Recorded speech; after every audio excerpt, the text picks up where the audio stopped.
시장의 주요 이슈 짚어보면서 앞으로의 대응 전략 모색해보는 신승용 애프터눈 시간 시작해보도록 하겠습니다. 요즘 하루하루 시장 투자 심리의 어떤 그 변화 부분, 하루가 다른 양상 지금 나타나고 있죠. 한동안은 출구 전략이 시장을 누르는가 했더니 또 반대편에서는 경제지표의 개선으로 인해서 시장의 반등, 오늘 그대로 나타나고 있습니다. 말 그대로 혼조 장세인 것 같은데요. 투자 심리, 투자 센티멘트, 그 축이 과연 어떤 쪽으로 자리 바꿈을 하느냐에 따라서 시장의 방향성, 하루하루 다른 양상이 전개되고 있다라는 거 한번 생각을 해보면 어떨까 싶습니다. 지금 현재 상황, 유로존과 중국 경기 회복에 대한 기대감, 미국은 말할 것도 없고요. 두 번째, 이제 미국에서의 QE 축소에 대한 우려감, 결국은 이 두 가지 팽팽히 지금 맞서고 있다라고 보셔야 될 것 같습니다.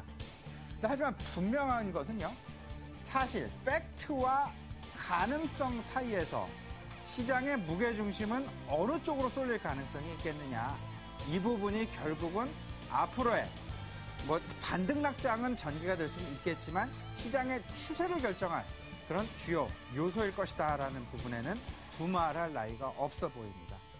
결국은 이 팩트라는 부분, 이 사실이라는 부분 속에서 과연 이 사실이 해결될 수 있는, 시장의 투자 심리를 바꿔놓을 수 있는 어떤 변곡점이 될 가장 중요한 부분은 뭐니 해도 불확실성의 해소다라는 것. 이 부분 같이 전체적으로 한번 생각을 해봤으면 어떨까 싶습니다. 일단 지금 현재 기대감과 우려가 있죠. 기대감을 정리를 해본다면 유로존 그리고 중국에 대한 경기 회복 기대감일 것입니다.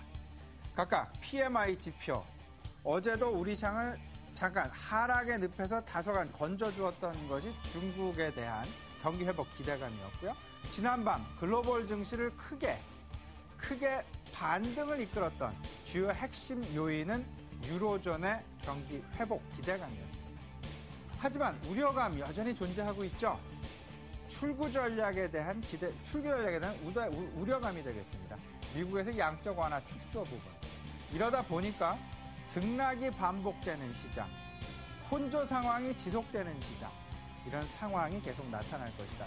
어떤 계속해서의 하락은 없습니다. 그렇다고 계속해서의 상승도 없을 것입니다. 만약에 시장이 하락 추세다라면요, 이틀에서 3일 빠지고 하루 오르고 다시 이틀에서 3일 빠지는 시장이 전개될 가능성이 높아 보이고요. 반면 추세가 상승장이다 그러면 이틀에서 3일 정도의 상승, 그리고 하루 정도의 하락, 다시금 2, 3일 상승하는 이런 어떤 그 반복스러운 모습에 무게중심이 어느 쪽에 쏠릴 것이냐, 그 비중이 어느 쪽에 더 많이 쏠릴 것이냐가 결국은 향후 추세에 대한 어떤 전망일 것이다 말씀을 좀 드려봅니다. 근데 문제는요, 이 기대감과 우려감이 분명히 있습니다. 근데 그 기대감이라는 부분과 우려감에 대한 부분들 조금 더 자세하게 얘기를 해보면 QE 축소 부분은 기정사실화된 사실, 팩트일 가능성이 높아 보이고요. 경기 회복은 기대감에 의한 가능성일 것이다. 사실과 가능성, 지금 현재의 상황, 시장 어느 쪽에 더 먼저 반응을 할까 생각을 해보면 당연히 사실 쪽에 더 영향을 받을 가능성이 높다라는 것. 기대감은 오히려 큰 그림에서 본다면 장기적인 추세를 만들어낼 가능성이 있어 보이고요. 사실이라는 팩트라는 부분은 단기적인 추세를 만들어낼 가능성이 높다라는 것.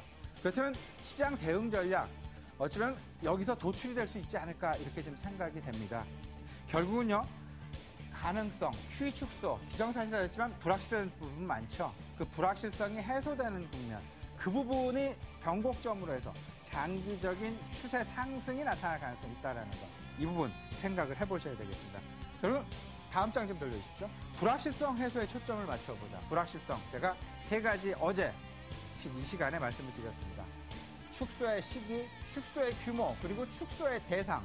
과연 국채를 더 축소를 할 것이냐, 모기지를 더 축소를 할 것이냐, 이런 부분들에 대한 어떤 불확실성이 해소되는 시점, 결국은 시장의 변곡점이 될 것이다라는 것. 그렇다면 그때까지는 아직 시기가 명확하게 나오진 않았습니다. 그때까지는 반등 심하다. 현금 비중을 확대하는, 오늘도 그 하루가 되지 않을까라는 생각 지금 가져봅니다.